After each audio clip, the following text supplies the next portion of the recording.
দীর্ঘদিন ধরে বন্ধ সব কলেজের ছাত্র সংসদ নির্বাচন। এক মাসের বেশি আগে উচ্চ মাধ্যমিকের ফল প্রকাশ হলেও ভর্তির সমস্যা মেটেনি।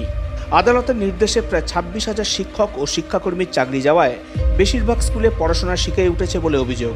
তাই এবার রাজ্য সরকারের ব্যর্থ শিক্ষানীতির প্রতিবাদে পথে নামল বাম ছাত্র সংগঠন এসএফআই। সোমবার কলেজ স্ট্রিটে কেন্দ্রীয় সমাবেশের ডাক দেয় এসএফআই। তার আগে শহরের বিভিন্ন এলাকা থেকে এসএফআই কর্মী সমর্থকরা 4টি মিছিল করে কলেজ স্ট্রিটে আসে। অধিকার যাত্রার মূলত আজকের অধিকারের সমাবেশ।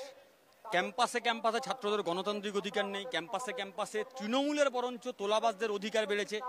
এতদিন পরীক্ষা হয়ে গেল, এই সরকার অপদার্থ সরকার কবে ভর্তি হবে বলতে পারছে না।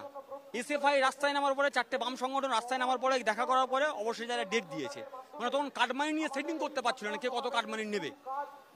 ক্যাম্পাসে তোমার ফ্রি ইন্টারনেটের দাবি, নিরাপত্তার দাবি সব নিয়ে আজকে অধিকারের সমাবেশ। ছাত্রদের অধিকার এই বাংলার মাটিতে পুনঃপ্রতিষ্ঠার লড়াই, সে লড়াই আজকে এসএফআইয়ের পক্ষ থেকে সমাবেশের ডাক দিয়েছে।